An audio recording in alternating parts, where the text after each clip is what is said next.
Paris in the fall, the last months of the year and the end of the millennium. The city holds many memories for me, of cafes, of music, of love, and of death.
As I picked myself up, all I could hear was the ceaseless drone of traffic. Life went on around me, but the explosion was to change my life forever.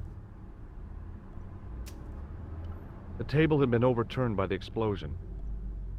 I considered straightening the table, but I figured it best not to disturb the evidence. I contemplated crawling under the umbrella and pretending none of this had ever happened. The umbrella had protected me from the bomb blast, but it was of no use to me now.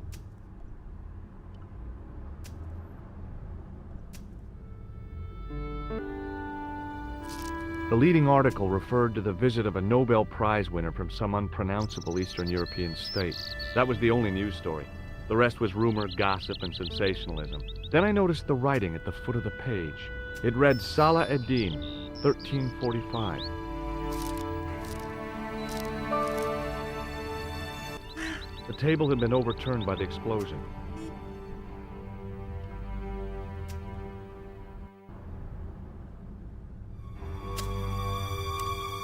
Freeze! Hold it, right there.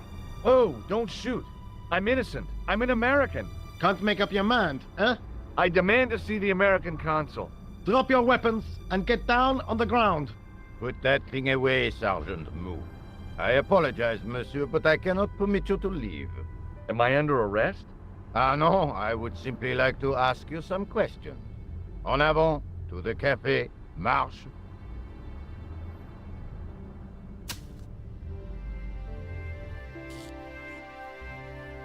What a mess. This bombing is an outrage, is it not? Stop that, monsieur. Stop holding your breath at once. Has it occurred to you that he may be dead, Mou? Oui, monsieur, but I prefer to look on the bright side. Besides, I recall a case where the killer escaped by feigning death. However, in this case, the man is quite dead. Clearly, the killer... Times have I warned you about premature extrapolation? All we know is that he is dead. It seemed reasonable to assume... A great detective assumes nothing. Take Maigret, for instance. But he was a fictitious character, monsieur. Why, he was no more real than Poirot or Tintin. That's different, Moo. They were comedy Belgians. Anyway, it is unlikely that even you will learn much from talking to the dead. Examine the girl and take her statement, if you can.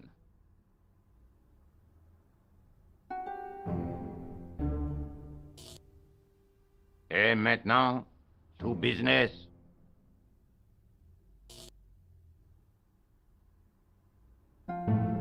Your name, please? George Stobart. I'm from California.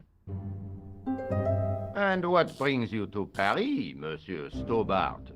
Travel. I'm touring Europe. You chose well. The city is most beautiful at this time of year, no? Yeah, I guess so, apart from the bomb blasts. Were you in the vicinity of the cafe at the time of the explosion? Yeah, I was sitting out on the sidewalk. I was lucky I wasn't killed. The inspector passed over my remark with no reaction. Did you see the deceased enter the cafe?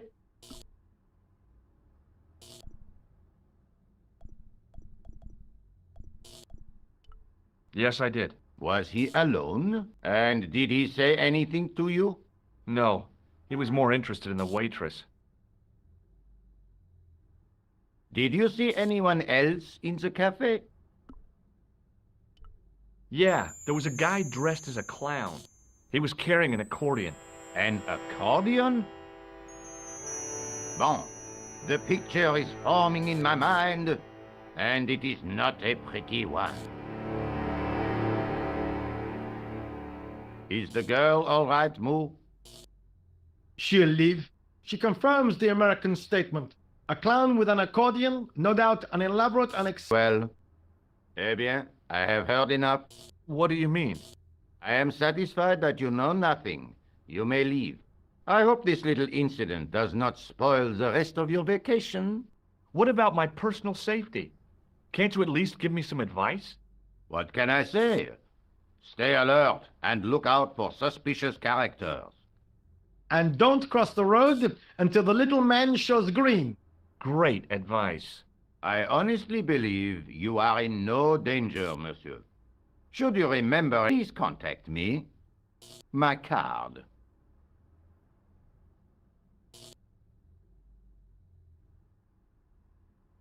Thanks. That is all. You may go. There's not much to go on, monsieur. On the thought lurks inside the subconscious. If the door can only be opened. Are you serious, monsieur? I thought your interest in psychic detection was purely academic. Academicness, a scientific breakthrough.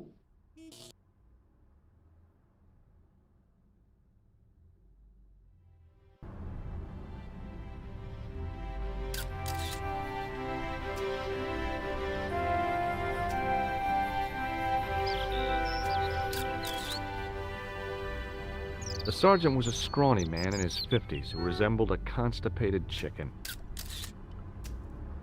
Excuse me, Sergeant. You are the inspector?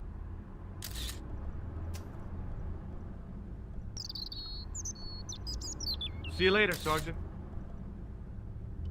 The girl presented a confident but sullen mask to the world, an expression more suited to the face of a delinquent youth. Excuse me, mademoiselle? Hi, my name's George Stobart. Oh, and Yeah, that's right, on holiday in Paris. Some holiday, huh? you were here when the bomb went off? Sure was. Sat right out front of the cafe. Did you notice a middle-aged man, maybe 60, with an hat and overcoat? I couldn't believe it. She hadn't even asked how I was feeling. Yeah, he went inside just before the bomb exploded. You weren't related to him, were you? Oh no, nothing like that. I am Nicole Collard from La Liberté. Well, what's that, some kind of nightclub? No, it is a newspaper. You're a reporter? I'm a freelance